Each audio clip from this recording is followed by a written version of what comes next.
का सोचतारा मोहन? यह सोचता नहीं मैडम जी कि भैया जी और तहसीलदार के सजा हुई कि ना।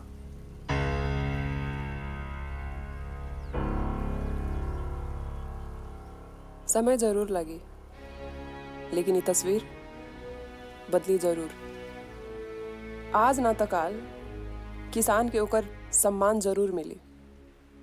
अब पूरा देश के पेट पाले वाला किसान के लोग कब तक अनदेखा करी?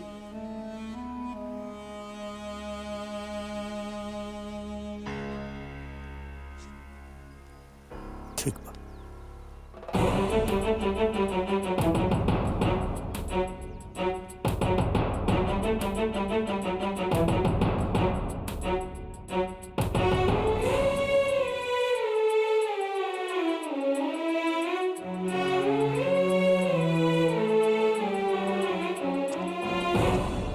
दुख के ये बादल छट जाएंगे, नई रोशनी तेरे लिए हम लाएंगे।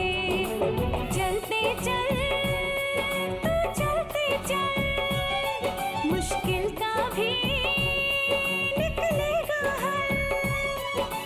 जो बंजर को हरा भरा करने की ताकत रखता है, वो हार कैसे सकता है, वो हार कैसे सकता है।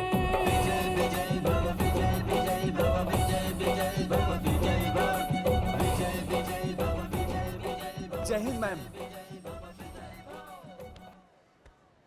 पुलिस के कर्तव्य जाने लो जी। का होला? कानून व्यवस्था बहाल कई। का? कानून व्यवस्था बहाल कई। और देश और समाज के अपराध मुक्त बनावल और गरीब और शोषित व्यक्ति के हर प्रकार सहायता प्रदान कई। और जैसा ना करे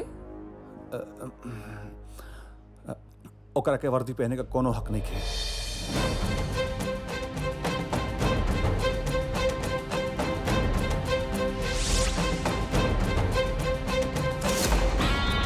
अरेस्ट हिम। मैडम मैडम हमार कोनो गलती नहीं है। मैडम मैडम छोड़ दी हमके।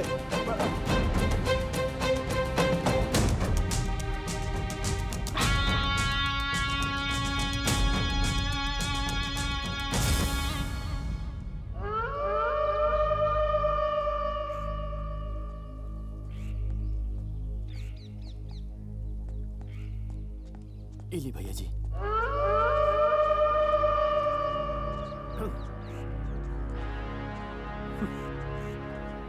पूजा पाठ करने से कुछ ना हुई, जौन पाप कहले पड़ा वो भरे के पड़ी। अतः तोहरा चक्कर में हमो फंस गई।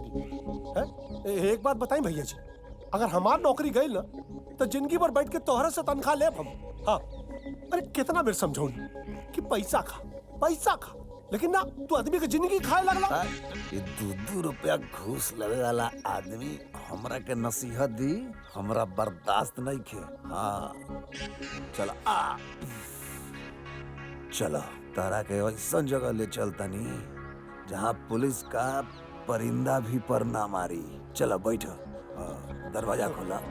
खोलो बैठो। रउआ संभाल ली, नहीं तो मामला कुछ गड़बड़ा जाए और हमारी बीवी बच्चा भूखों मरे लगी है। अरे डरा मत। आई भैया आई। यहाँ कोनो दिक्कत नहीं करू हो पाड़े। कोनो दिक्कत ना भैया, यहाँ कुल इंतजाम हो गइल बा। आप हमार गाड़ी के फॉलो करी, हम रास्ता दिखावत खाए पिए के व्यवस्था करा दिए। अरे कौन व्यवस्था होत बा हो? बैठा बैठा फटाफट फटाफट चला। अरे कहाँ जात बाड़ा लोग?